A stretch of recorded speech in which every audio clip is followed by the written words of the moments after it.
हम VI channel VIP आदमी में आपका स्वागत है। तो आज हम लोग मिले हैं किस बात के लिए? दिवाली आ रही है, तो दिवाली के मौके पर अगले साल आने वाली, मौका तो दिवाली का है, लेकिन दिवाली की कहानियों में एक कहानी जो प्रचलित है जिस वजह से हम दिवाली मनाते हैं वो है रामायण। रामायण हमारे भारत में हर बच्चा जानता है, लेकिन उस पर आ रही है एक फिल्म जिसका नाम है आदि पुरुष। तो मैं आज उसमें आदि पुरुष के बारे में आपको रिव्यू दूंगा, और अगर आपको लगता है कि रिव्यू सही है तो कमेंट में बता देना, और नहीं लगा तो कमेंट में ज़रूर बताना कि आपको क्या गलत लगा। तो चलिए शुरू करते हैं।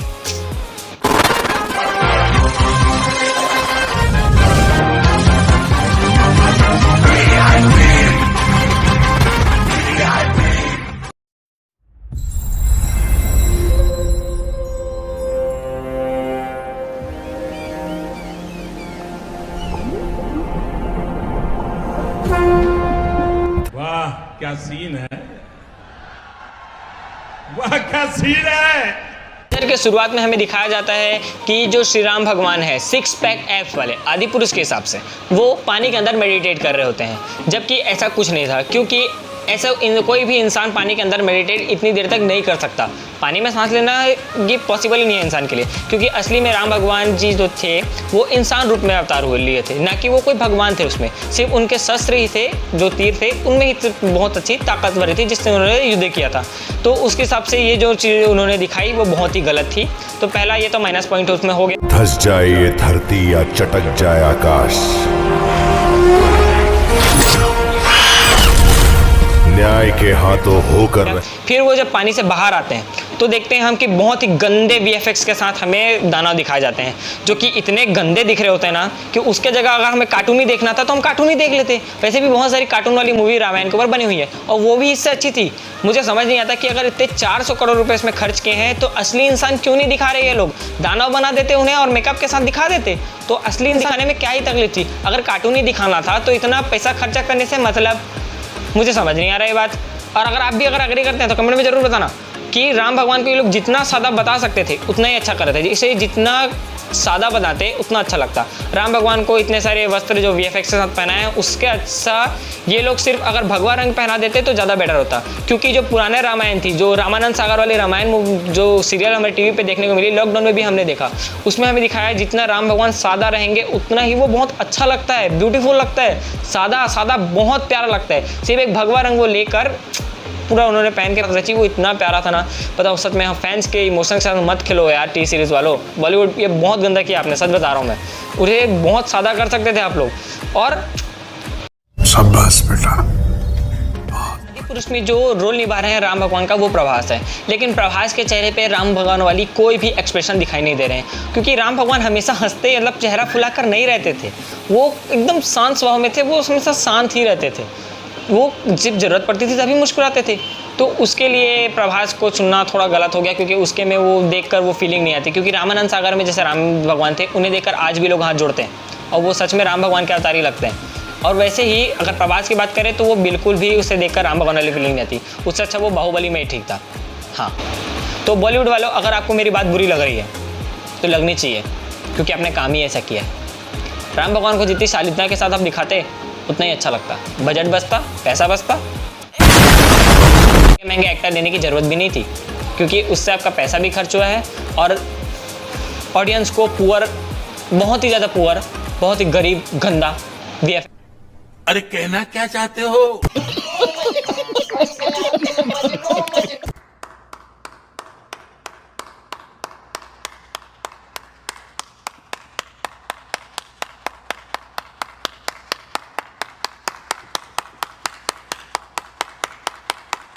वीएफएक्स के साथ जो आपने दिखाया है ये बहुत ही ज़्यादा गलत किया ऑडियंस के साथ। तो मेरे हिसाब से तो ये आदि पुरुष इस नाम से मुझे बहुत बेकार लगी। और आगे हम जो बात करेंगे कैरेक्टर के बारे में, जैसे कि हनुमान भगवान को भी अगर आप जितनी सादा तरीके से दिखा सकते थे उतना अच्छा होता, लेकिन आपने इसके लिए भी वीएफएक्स का इस्तेमाल किया। उसके जगह अगर कोई कैरेक्टर रख देते तो बहुत अच्छा था, क्योंकि हमारे हिंदू में हनुमान भगवान को बजरंगबली यानी कि संकट मोचन माना जाता है, लेकिन इसमें संकट मोचन No, God, please, no, no! हम माना जाता है, लेकिन इसमें संकट बॉलीवुड पर आएगा, क्योंकि कोई भी इस पिक्चर को देखने के लिए तो जाएगा नहीं, क्योंकि बजरंगबली को भी इन्होंने वीएफएक्स के साथ बनाया है, वो भी गंदे वीएफएक्स के साथ। उनकी गदा भी उनकी गदा जो सबसे ज़्यादा शक्तिशाली अस्त्र माना जाता है, इतनी बेकार चीज तरीके से बनाया ना उन्होंने, बहुत ही गंदा। और सीता माता इसमें कीर्ति सेनन ने किरदार निभाया है और बेचारी को सिर्फ 1-2 ही सीन में बस दिखाया गया है। मुझे तो लगता है कि पूरी रामायण निकल जाएगी, आदि पुरुष वाली जो फिल्म है पूरी निकल जाएगी, लेकिन इससे बेचारी को मुश्किल से 1-2 ही सीन मिलेंगे। और अगला पंछी बनूं उड़ती फिरूं मस्त गगन में आज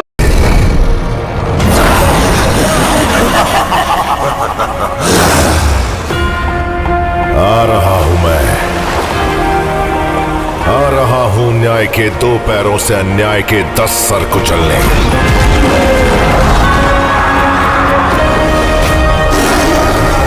आ रहा हूं अधर्म का विध्वंस करने।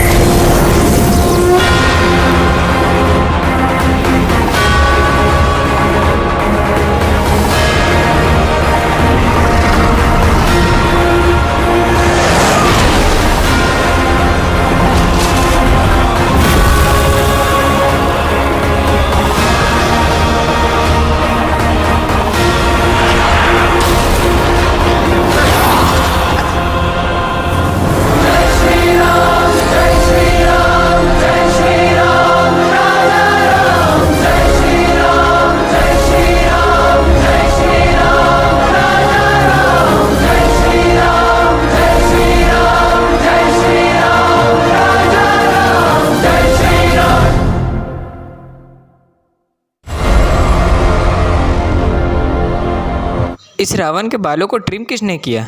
दाढ़ी तो बढ़ी लेकिन ट्रिम कैसे हुआ? ऐसे तो नहीं होता है। में हर चीज बकवास की है। जैसे रावण को अगर हवा में लेके आना है तो उसको एक बड़े से चमगादड़ के साथ ले आओ। तो अगर आप इतने ज़्यादा बजट का इस्तेमाल कर रहे हो पिक्चर बनाने में तो अच्छे VFX तो रखो। VFX ज़्यादा है और बजट ज़्यादा, इसका मतलब ये नहीं कि बड़ा से चमगादड़ कर दो। आखिर रहेगा तो वो चमगादड़ ही ना, बड़ा हो या छोटा। चमगादड़ रखने की क्या ज़रूरत है? अगर उसे पुरानी फिल्म में देखा, अगर पुरानी वाली में देखा जाए तो उसे पुष्पक विमान कहा जाता है, लेकिन इसमें क्या कहें उसे? चमगादड़ विमान। क्या कहेंगे क्या उसे? हमें चमगादड़ तो चमगादड़ ही होता है, कुछ भी।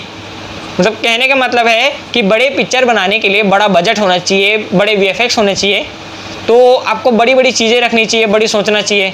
अब तो राजा मौली सर पर ही भरोसा रखना पड़ेगा हमें अच्छी फिल्मों के लिए, क्योंकि उनके बनाए RRR में हमें जो राम भगवान दिखाया गया था, जितना सादा हो सके उतना सादा रखा उन्होंने, सिर्फ भगवा रंग ही पहनाया उन्होंने, और वो बहुत अच्छा था, जबकि वो रामायण पे बेस्ड फिल्म भी नहीं थी। और ये तो रामायण पे बेस्ड फिल्म भी है, इतना अच्छा मौका है कि अच्छे से रामायण को निभा सके वो लोग, लेकिन पता नहीं उन्होंने क्या इस्तेमाल किया। इतने गंदे VFX हमें दिखाया ना, फैंस के दिल को बहुत ही ज़्यादा चोट पहुंची है। खासकर मैं लॉकडाउन में रामायण देखा, रामानंद सागर की, मुझे बहुत ही ज़्यादा इमोशनल अटैच हो गया था। मुझे ऐसा लगने लगा था कि मैं रामायण के युग में जी रहा हूँ, या फिर रामायण को देख कर कि यही राम सीता है। मुझे तो अब जब भी मैं रामायण सीता की याद करता हूँ, राम सीता को, तो मुझे वही याद आते हैं, पुराने वाले जो कैरेक्टर्स थे। तो आपने जो ये पिक्चर बनाने की कोशिश की, बहुत गंदा बनाया आपने पिक्चर, सच बता रहा हूँ मैं। तो अगर कोई मेरी बात सुन रहा है तो मैं तो नहीं जाऊँगा थिएटर ये पिक्चर देखने के लिए, और अगर आपको जाना है तो चाहे सबका अपना अपना चॉइस होता है, मेरे हिसाब से तो मत जाना, बहुत गंदी बनी है पिक्चर।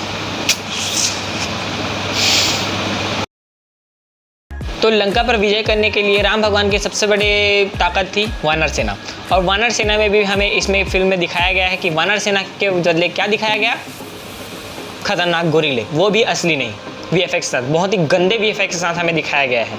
तो इसलिए मेरे ख्याल से अगर आपको इतना गंदा बजट ही रखना था फिल्म का, गंदा नहीं, ज़्यादा बजट ही रखना था फिल्म का, तो हमें इतने गंदे VFX के साथ क्यों दिखाया जा रहा है? उसके जगह अगर असली कैरेक्टर रख देते तो आपको मेरे ख्याल से पिक्चर हिट भी हो जाती, लेकिन आपने VFX के चक्कर में।